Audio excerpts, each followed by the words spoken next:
Welcome to Tutus and Tea, a podcast created by two studio owners who care deeply about the future of the dance studio industry. This podcast was born out of real conversations, lived experiences, and a shared conviction that it is time to talk honestly about what is happening behind the scenes in the dance world, the good, the hard, and the things that often go unspoken. Hey guys, it's Michaela. And Macy. And today we have a really exciting episode. We are talking about nutrition, and we have a very special guest. Miss Jenna is here today. Welcome, Jenna. Welcome, Jenna. Thanks for having me. So, Jenna, tell us a little bit about your background and who you are. Sure. All right. Well, hi, everyone. I'm Jenna, and I am a registered dietitian. Also have a background in dance. I've been dancing since I was 3 years old. Still doing it to this day. Still do it as long as I can. But also, I'm a registered dietitian in the healthcare world. I mostly work with patients on dialysis with kidney disease. So a little bit different than our population we're talking about today. But yeah, I first got into nutrition, really. Of course, as I mentioned, I grew up dancing and always was just fascinated by the human body. I think most dancers, we kind of gravitate towards that. Definitely one of my deep held beliefs. We are fearfully and wonderfully made. So just exploring more about the human body. When I started my serious dance training a little bit later, and knew I wasn't going to go professional with it, but wanted to go to college and did get the opportunity to dance in college as well. But I got to major in something else as well, which was nice. I got to explore some of those other interests. And I originally I saw a brochure for kinesiology. I was like, what is that? What is kinesiology? The study of movement. Oh, perfect. Like that's study moving. So then after taking a couple introductory courses, some of the prereqs, one of those was nutrition. Because kinesiology, that you could go so many different places with that. Even I was thinking physical therapy at the time, or like a personal trainer. But then when I took this intro nutrition course, that's when I really lit a fire. I was like, oh, this is amazing. This is so cool. Like how our body uses food and what it does in the body. It was just really fascinating to me. So I really.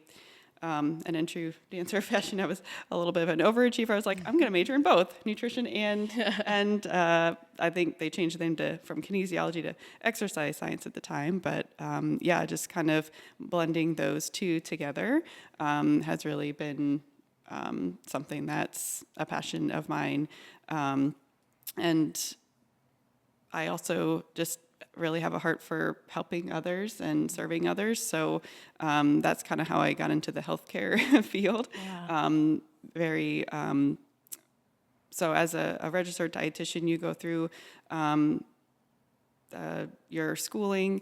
You also have an internship, and then you take an exam to become registered. So during my internship, got exposure to like the hospital, and I worked in the hospital for a while. Just really loved the clinical aspect of it because I'm a nerd at heart too. So that's just kind of a little bit about how I got into what I'm doing today. So That's so beautiful. I find a lot of dancers end up in this field.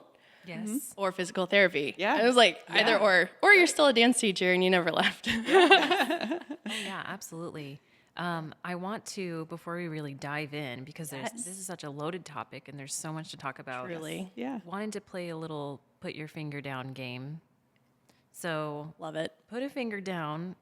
This is specifically for, dance teachers talking to you, but it could really be anyone, unfortunately. Yeah. Put a finger down if you've ever been told, I can see your lunch. I can see your lunch. Ooh. There's one. Okay. Yeah. Missing a finger currently. Don't drink too much water before between class.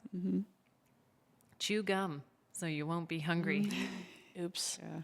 I still do that. And this one, I would never be able to survive. No carbs after 5 p.m. Oh, ooh, excuse me. Oh, yeah. Put any of those fingers down. Well, we're here to talk about some of that today. Well, yeah, I think we've all been there. I think food is such an interesting topic, and it really depends on how you grew up, your influence of coaches and teachers, and it really is such a tool that has been kind of perverted. And also, just being in America, I personally think it's a little harder to be healthier here. I think that's a whole topic on itself. But what are some tools that we can now gather to just do better, for our bodies and for what we're feeding our children, especially if they're athletes, dancers, big athletes there, but just whatever field it is, we don't need these short bursts of energy from trash food, but we need like longevity in our food and our fuel. So Right. I am so glad that you're here today because I feel like you have such a beautiful insight and can help a lot of people today. Yeah. So Yeah. I'm curious if we can jump right in with, I have a question for you. Children often hear what we say about ourselves before they hear what we say about them. And avoiding comments like, I need to lose weight, I was bad for eating that, or I can't eat carbs. And so, just as a teacher, I'm really cautious with what I say around my students. For example, I was teaching class a couple months ago, and I said something about, "Ooh, dinner tonight's gonna be good." I don't even know what we were talking about, but small talk. And I said, "Oh, I think we're gonna have burgers tonight." And I had a student look at me, and she went, I'm like, Oh, I was like, no. uh-oh, what? And she goes, "Dancers don't eat burgers." I said, oh. I said, "What do they eat?" Because now I'm curious. I'm Yeah. like, what have you heard? Yeah. Because, and let me set the scene. I think she's 6. I said, "What do they eat?" She said, "They only eat salad." Ooh, okay. I was like, ooh, delicate moment. Okay.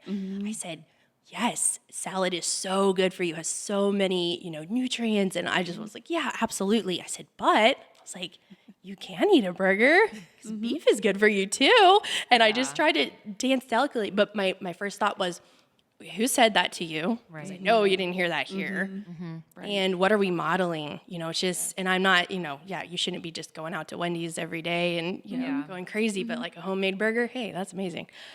But so I, in that moment was like, ooh, okay, 6. Yeah. And we're already Yeah. hearing Wow. it. So Wow. Yeah. what are your thoughts on just what our kids are hearing? And Right. Yeah, that is so true. And yeah, wow, to be so young too and saying that, yeah. So, right, that's definitely something that I focus on as well, really the words that we're saying. And even not only that, but how we're modeling, our own eating habits for, for our children, for younger children, even, as teenagers and some of the older dancers, because they can have an influence too on the younger ones looking up to them.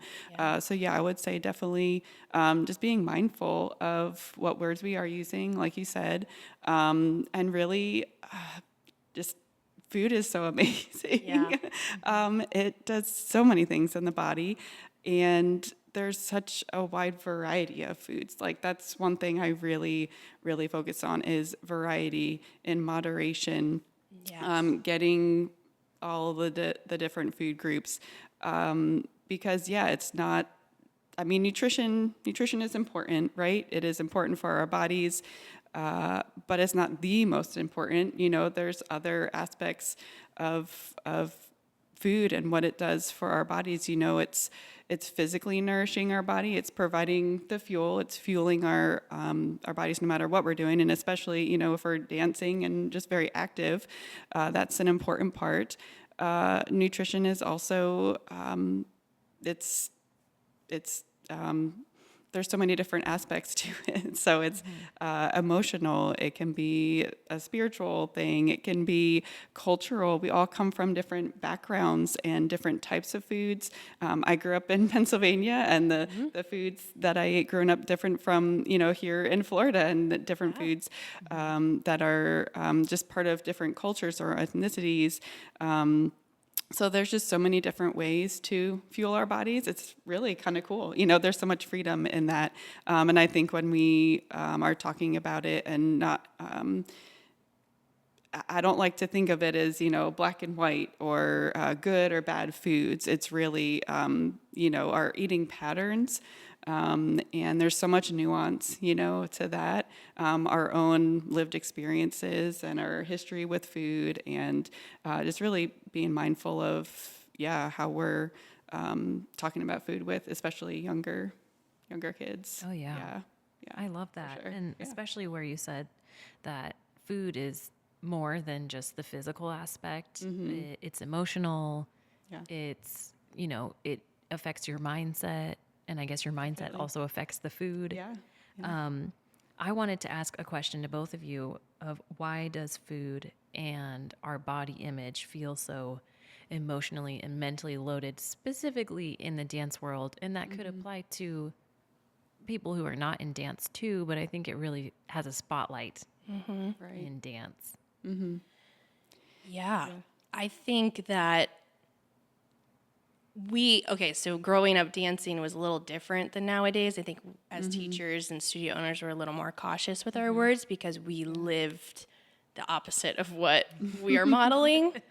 Right. And so I think that it just was such a guilty thing because you knew if you didn't eat right, it was going to show. I mean, being in a skin tight uniform, 20 hours plus a week staring at yourself in a mirror, you're bound to kind of walk away a little jaded or like a little messed up because no one else is, athletes, field athletes, or they don't have mirrors around them 24/7. For sure. Right. So I think that that's a big aspect in the dance world that's different is like we are constantly critiquing and judging ourselves. The way we stand can make it look like we gained 10 pounds. So it's like everything mattered. So the food, it just was, viewed as a hate. You had to, but I hated it because it was going to maybe get me off track, I wasn't looking at it as like necessary, like I need this so I can perform better. It was like I have to, and maybe now I'm not going to be as skinny as so and so, and that was hard. So I don't know. It was interesting. Yeah. What about you? Yeah. A lot of different things there too. And we could have a whole nother podcast probably on like body image and all that. Certainly. But I will say that, being an aesthetic sport, dance, like I said, it can, definitely affect our relationship with food. But really, we want to focus on too is it's not just food, right? So not being so overly concerned with, the foods that we are eating, because there's so many other things to that as well. It's our training, it's, like physical, like strength training, or there's so many different things. And even our bodies are so unique. We all have different genetic makeup. We all have different taste buds. Like, it's so, one thing is not going to, there's no such thing as the perfect diet. First of all, spoiler alert, like there's just not. Hot take. I like it. Yeah. So, so there's just, like I said, we're all individuals, and keeping that in mind too, like if we're trying to pursue something that, maybe is not in our genetic makeup, and just knowing that our body needs fuel, but also for our mental health, we need to enjoy our food as well. And we need to keep that in mind, keep that perspective. Yeah, I love that. And we all may have heard this before, but food is fuel, not a reward or punishment. Right. Yes. And I think reward happens a lot more where it's like, ooh, I was good today. So now I can XYZ, and looking at it as, oh, I was good. That's a really slippery slope to be at with food. But as parents, if they're having a long dance day, what can we be thinking of packing and sending them with that is going to help them? So, I mean, protein, protein, some veggies, rather than a bag of Doritos and some Skittles, which are great for like 20 minutes. I mean, yeah, 20 minutes. What can we send them that's just giving them a little more power in their bodies? So are there any go-to dancer snacks maybe that you do or you can think of? Yeah, to share? again, it really varies. It depends on the individual. I would say, thinking of what's in the snack. So you mentioned protein that can help with satiety or, staying fuller longer. Also, complex carbohydrates, things that won't break down as quickly. But then again, treats are okay every once in a while too. Right. It's really about balance, about moderation, listening to your body, respecting your body. But having not just those simple, quick sugars, but having snacks that contain more than one food group, I like to say. So a fruit, pairing that with, a protein, or things that have fiber like vegetables, can help with that as well. But I think our bodies need energy. We're doing a lot of dancing and a lot of physical activity. So definitely making sure that our body is fueled and has enough energy to do what we're demanding from it. So really balancing that out. I know that's also a concern too. Long term. And especially with like adolescents and teenagers, making sure you have enough energy availability to do what you need to do. It affects not only will affect you physically, but your mood. It will affect your mood. It can affect really every system in the body. It affects hormones. It affects your bones. Really, like nutrition is just so vital to everything in your body. So keeping that perspective too, not just the here and now, like quick snacks between classes or whatnot, but thinking long term too, like what are your goals, and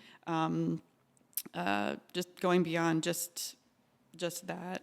I think is important to keep that in perspective as well. I wish I would have, known that being younger too, like, thinking ahead, but really our choices that we make can have an impact on our health overall. So, and like gastrointestinal symptoms, helps with digestion.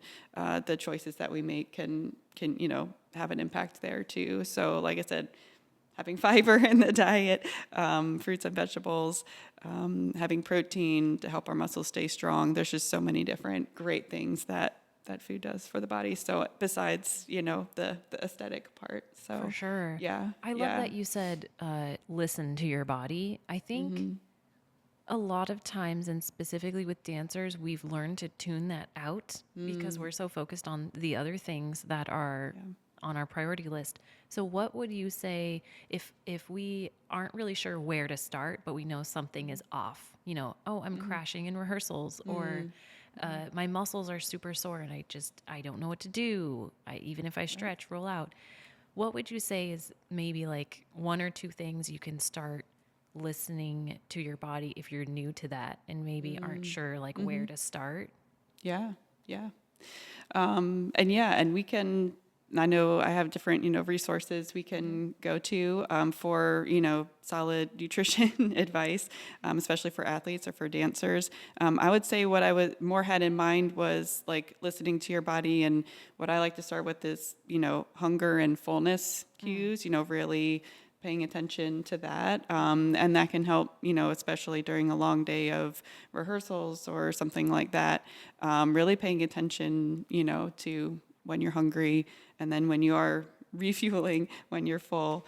So those kind of internal cues, but it really takes, intentionality and like really checking in with yourself. Yeah. Yeah, intentionality and maybe not getting to that point, because I heard if you're thirsty, if you're feeling that sensation, it's already too late. So you maybe shouldn't be getting to those points where that crash out is like inevitable. It's gonna happen. Yeah. You're feeling Hangry. that hangry pain. Right. It's I don't too like late. that. It's no good. So maybe, even if you're not thirsty, you're sipping on your water, you're taking a sip, you're maybe curating a snackle box. Those are really popular right now. But that's just giving you little of a lot. And so maybe that's a good way. Even you can put a couple Skittles in there, but you also have little some fun. carrots, and some meat sticks, and a little. My one niece is a figure skater, and similar world where For sure. things need to be in order, and you're an athlete, and it's long hours, long training. But my sister does such a good job of sending her with whole foods that can sustain her, and so much so that the other skaters request her muffins and her protein that's muffin great. balls and all the really healthy, nutritious things that these athletes really need. So just as a parent, maybe you can start with a snackle box, little this, little that, and see how that works with your dancer instead of one big bag of taquitos or whatever those are. Yeah. And I will say it does, take a little bit more planning, maybe being more intentional about it. I think it's also something that you said about, or it reminded me like making something, like making it,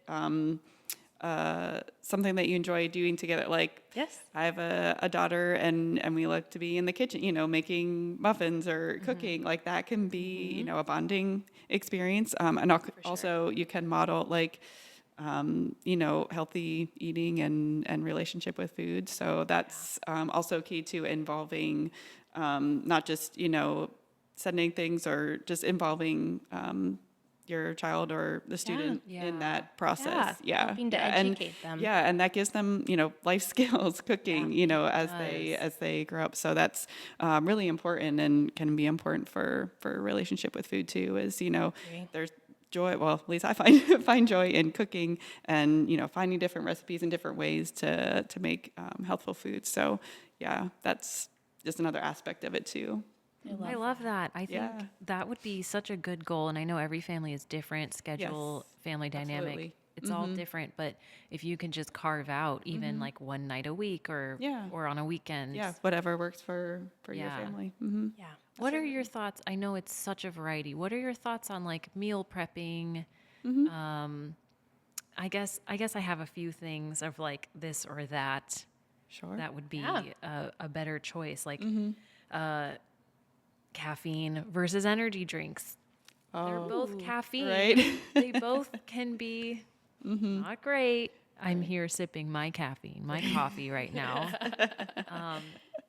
What is your takeaway on things like that? Is it moderation? Is it this really shouldn't be in your system at all? Yeah. Moderation definitely, like I said, is key. And caffeine, again, it's a different type of energy that we're talking about. It's more like mental alertness and like feeling awake, whereas the energy that you're getting from foods, it's like the actual, the calories that your body needs to do the different activities, like moving your muscles, and dance moves all of the muscles. So, the caffeine, again, in moderation, sure, but also too that kind of plays into hydration. If you're doing excessive amounts of caffeine, could affect hydration. So definitely want to keep that in mind too. forget about So that. using I'm a other victim of that Yes. hydrating besides just caffeine. But I love that. yeah. I have another question for you. When really was like the moment you decided, okay, this is what I want to get into? Was it in college, or did you know at a younger age? Yeah. Did dance affect it? Right. Gosh, that moment, I feel like that course in college was really, I didn't really go into, thinking that I was going to go into nutrition. So I do know, like, from my past experience in dance. I remember a time when I did actually go and see a registered dietitian because like I said, I had kind of started my more serious dance training a little bit later. So grew up, doing all types of dance, and then wanted to really specifically focus on ballet, and did that maybe more towards middle school, high school. And so my training schedule changed. I went from taking a couple hours a week, maybe 5 or so hours a week, to dancing 10, 20, that's a lot more. And so just went to a registered dietitian to, and my mom, was the one at that point in time, because I was a teenager, had suggested going just to figure out how to properly fuel myself for that big increase in training and physical activity. So making sure I had that energy availability. So that was one thing that, it's kind of stuck with me. At the time, I don't think it was, I wasn't like, oh, I'm going to be a dietitian when I grow up. But then just looking back on that, that really did spark my interest in, the body, all the incredible things that it does and that it needs. So that's really kind of something in the past, and then, but not until I was in college, that I really, I got that intro nutrition class, and like I said, it's just fascinating, digestion, metabolism, like all this really cool nerdy stuff that I won't go into in this podcast, but that just really, opened up a whole different world and kind of went in that direction. So I love that. I just love hearing from our guests different career choices that you can choose that are like connected to the dance world, because there really are so many. Yeah. It's not just one path. No, it can turn into anything, really. It's very exciting to be a dancer and to, be so in tune with your body. And, like you were just saying, Jenna, like parents feel empowered to do some research on your own. If you feel like you could be feeding your dancer better, or dancers, if you know that you could be feeding yourself better, like feel free to look up, Google is a powerful tool. But on top of that, Jenna, do you have any resources or books that you could suggest right now? Yes, absolutely. Because I was going to say if you Google nutrition, you get there's a lot of different That's answers. very TikTok diets. Yes, and social media too. There's a lot of good stuff out there, but there's also things that you want to watch out for. So I would say in terms of resources for healthful nutrition, again, not only physical needs, but making sure you're having a good relationship with food, especially if you find your child or another dancer, if you're a little bit concerned about their relationship with food, like we talked about earlier, and, the body image and things like that, I would definitely recommend a registered dietitian. So registered dietitians have gone through at least a master's degree, also over 1,000 hours of supervised practice or internship, and then they have to pass an examination to become a registered dietitian. So registered dietitians are qualified to provide that nutrition advice, provide what we call medical nutrition therapy, especially if there's other conditions. We didn't even talk about that, but like diabetes or, other maybe gastrointestinal disorders. So a registered dietitian really can take they're evidence-based. They can go through and counsel based on your specific needs, your dancer-specific needs, and even any registered dietitian would have that qualification. There are even some that are specialized in sports nutrition, which I would recommend. Especially if for the more serious athlete or serious dancer, a certified specialist in sports dietetics, or CSSD, the letters after their name. So those are just some things to look for. And even on social media, there's some dietitians out there that with dance experience that could be good to follow on like social media, for example, because there's a lot of things, and what we consume on social media, that's it kind of becomes what we think and part of our mindset. So I would say definitely being careful with social media, and going towards the registered dietitians or the other qualified professionals that you're getting sound nutrition advice. So, and you mentioned books too. So and just throughout the course of my career, definitely been influenced by a book called Intuitive Eating. It's a great place to start too, with just about respecting your body, making peace with food, that relationship. Some other resources like websites. There's the Academy of Nutrition and Dietetics, which is the professional organization for registered dietitians and nutrition professionals. That one is eatright.org. And I think on one of your other podcasts that it was mentioned the International Association of Dance Medicine and Science, the IADMS, is a very great resource as well, specific to dancers and dancer health. So really great organization too. So those are some of the resources that I would definitely point you in that direction for more information and sound, evidence-based nutrition. I love that. Information. Thank you. Yeah. Very, very helpful. Yes. I want every parent listening to remember this, that your child is watching far more than they are listening. They're learning from you and what you're doing and demonstrating. As dance parents, our goal isn't to raise the thinnest dancer in the room, but the healthiest, a confident dancer who loves moving their body but sees food as fuel. That is a big takeaway from what I have for today. Yeah. And a great dance studio should also be building dancers up, not tearing them down. So pay attention to what is going on at your studio and make sure it's the place that you want your child to grow up, where they can thrive and not be torn down, because they get enough of it on the outside. They don't need it coming from their dance studio and the people that they look up to. Absolutely. So just be aware, be alert. Yes. Yeah. Love it. Well, thank you so much, Jenna, for coming on today. Thank you so much for having me. Yeah. And I had one other quick thought too, was just kind of flashback from when I grew up. There was Gainerman and had this, I don't know what you call it, like a campaign, I guess. And I still remember the poster hanging in my bedroom when I was growing up. But it said, "Eat right, respect your body, dance forever." And I just love that. Like, Yes. Another reason image. for me to love Gainer Minden. right? I'm like, oh, sorry. Can I say? Of like, course. brand? Yeah, you can But sponsor yeah, us. right? But it just like stuck out. I mean, that has stayed with me since. Yeah. Beautiful. I'm not gonna say how long, but many years. That's beautiful. So yeah, that's kind of like in a nutshell, like that. That's so great. Great way to end. Great our way to end. episode. Thank Thanks you so guys. Much, Jenna. See you next time. That brings us to the end of today's episode of Tutus and Tea. We hope you're walking away inspired, informed, and maybe even a little fired up about the world of dance.